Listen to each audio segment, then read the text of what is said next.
Sabe quando a gente sente o calor do sol na pele? Ou pensa na energia que o corpo tira da comida? Pois é, por trás de tudo isso existe um princípio fundamental que de certa forma conecta ao mundo inteiro. E hoje a gente vai mergulhar fundo nesse processo, a absorção. E para começar, vamos com uma pergunta. O que será que uma esponja cheia de água, um objeto escuro esquentando no sol e o sal se dissolvendo na panela têm em comum? Parece até uma charada, né? Mas a resposta é a chave para entender um conceito incrível. E a resposta que conecta tudo isso é a absorção. É exatamente por aqui que a nossa análise começa, explorando como esse processo tão fundamental aparece tanto no mundo da física quanto no da biologia. Mas afinal, o que é absorção?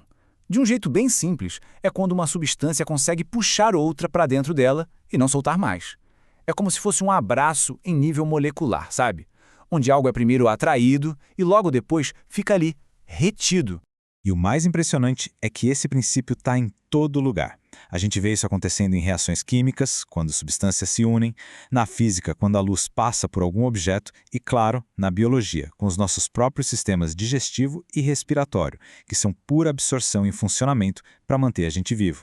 Ok, agora vamos focar num tipo bem específico de absorção. Uma que a gente experimenta todos os dias, a todo momento. A absorção de energia, mais especificamente, a da luz. Existem basicamente duas formas de interagir com a luz. De um lado, os corpos opacos, pensa numa camisa preta no sol. Ela absorve a maior parte da luz, e toda essa energia vira calor, por isso ela esquenta tanto.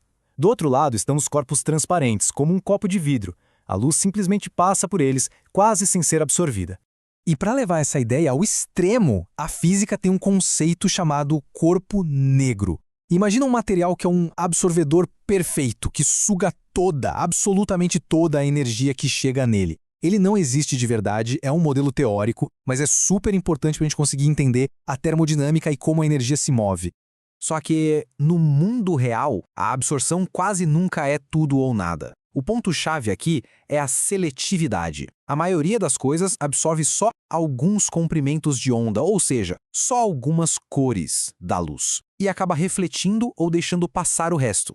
Vamos pegar um exemplo bem prático para isso ficar claro. Imagina a luz branca do sol, que na verdade é uma mistura de todas as cores, batendo num pedaço de vidro verde. O que acontece é que o material desse vidro tem uma espécie de preferência. Ele foi feito de um jeito que ele gosta de absorver certos tipos de luz. Então, o vidro absorve a luz azul e a luz vermelha. Mas e o que sobra? A luz verde. Ela não é absorvida, então ela atravessa o vidro, chega nos nossos olhos e é por isso que a gente enxerga aquele vidro como verde. É a absorção seletiva em ação pura e simples. Beleza, deu para entender como a cor de um objeto funciona. Mas a grande questão é, como é que esse mesmo princípio de absorver de forma seletiva se aplica ao mundo dos seres vivos? E é isso que nos traz para o papel fundamental da absorção na biologia. Porque para os seres vivos, essa seleção não tem a ver só com cor, tem a ver com sobrevivência. Todo ser vivo precisa pegar substâncias do ambiente, mas sem se dissolver nele, né? A solução para isso? Membranas absorventes seletivas. Elas funcionam como se fossem seguranças muito inteligentes que sabem exatamente o que pode entrar, os nutrientes e o que tem que ficar do lado de fora, o que é inútil ou até prejudicial. E ao longo de milhões de anos de evolução, a vida criou estratégias super diferentes para resolver esse mesmo desafio, como absorver só o que é preciso do mundo lá fora. Os organismos bem simples, tipo uma ameba, conseguem absorver o que precisam por toda a superfície do corpo. Fácil. Mas conforme a vida foi ficando maior e mais complexa, isso já não era o bastante. A evolução então levou ao desenvolvimento de sistemas especializados, órgãos inteiros protegidos e dedicados só para essa função de absorver. Nos animais complexos, como nós, essa especialização é muito clara. O nosso sistema respiratório tem uma tarefa relativamente simples: absorver oxigênio que já vem prontinho para usar. Já o sistema digestivo, esse é bem mais complexo.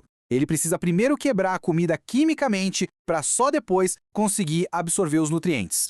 E o mais fascinante é ver como a evolução encontrou soluções parecidas para o mesmo problema em reinos da natureza totalmente diferentes. Olha só, para absorver gases, os animais têm pulmões ou brânquias, e as plantas têm os estômatos nas folhas. Para absorver nutrientes, os animais têm o intestino e as plantas as raízes. A função é a mesma, mas as estruturas são completamente diferentes. Incrível, né? Então, vamos amarrar todas essas pontas. O que essa jornada que conectou a física da luz com a biologia da vida nos ensinou? Fica muito claro que a absorção é um dos princípios mais básicos e universais da natureza. É ela que explica por que uma folha é verde e, ao mesmo tempo, como essa mesma folha consegue respirar. É uma regra que governa a interação entre matéria e energia em todos os níveis que a gente possa imaginar. E para a gente fechar, fica aqui uma reflexão. Se a absorção é o jeito que a vida usa para se alimentar, selecionando o que ela precisa do mundo, o que será que o processo oposto, a excreção, o ato de jogar fora o que não serve, nos diz sobre a natureza da própria vida? Fica aí a provocação. Obrigado por acompanhar essa análise com a gente.